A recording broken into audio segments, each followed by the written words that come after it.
Un patient se présente aux urgences et se plaint d'une forte céphalée, de nausées et de photophobie. Lors de l'anamnèse, il décrit également un mal de dos irradiant depuis la nuque jusqu'au bas du dos depuis plusieurs jours et se plaint de constipation. La prise de ces paramètres vitaux nous révèle une tension basse et une légère bradycardie ainsi qu'une bradypnée.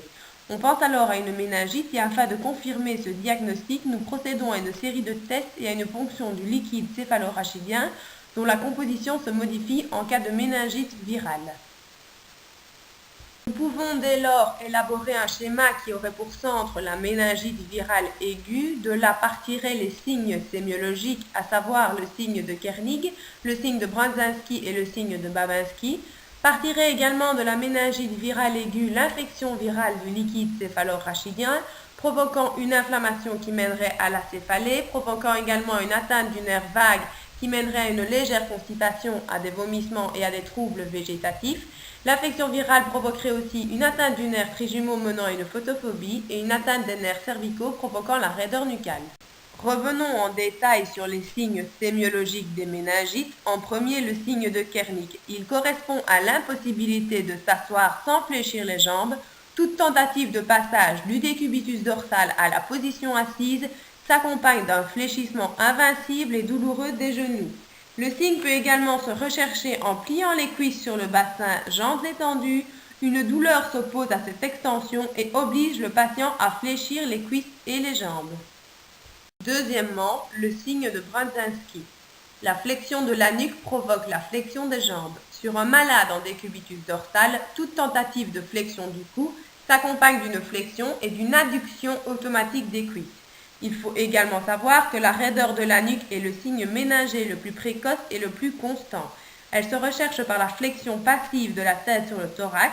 Le mouvement est limité par la contracture très douloureuse des muscles cervicaux postérieurs. Les mouvements latéraux sont moins douloureux et possibles. Dernier signe sémiologique, le signe de Babinski. Il consiste en une évaluation du réflexe cutané plantaire par stimulation de la région externe de la plante du pied. Ce dernier provoque en situation normale une flexion des orteils. Or, lors d'une atteinte des voies neurologiques pyramidales comme lors d'une méningite, nous observerons une extension de ces derniers. Nous présentons en cas de méningite des réflexes tendineux vifs et des réflexes cutanés variablement perturbés. L'innervation des méninges dans la cavité crânienne vient des rameaux méningés des 3 branches du nerf trijumeau et aussi des branches du nerf vague, du nerf glossopharyngien et des 2 premiers nerfs cervicaux. L'irritation de ces fibres sensitives se manifeste par une céphalée et une raideur de la nuque.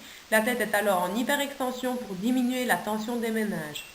L'analyse du LCR révèle la présence d'un agent pathogène et au vu de son étroite relation avec les méninges et de par ses différentes fonctions, à savoir une protection mécanique de l'encéphale, mais également un rôle dans le pH de la régulation de la ventilation, ce dernier constitue une voie de dissémination importante et a un rôle physiologique important. La pymère est la méninge la plus interne en contact avec le système nerveux central. Elle contient les espaces périvasculaires de Virchow qui contiennent le LCR. Vulgarisation de cette vignette.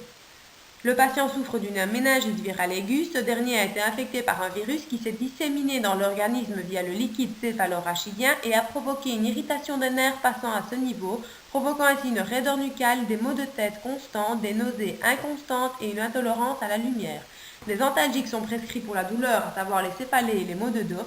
Les antipyrétiques sont prescrits afin d'éviter la fièvre due à l'infection virale et le dernier traitement préconisé est le repos.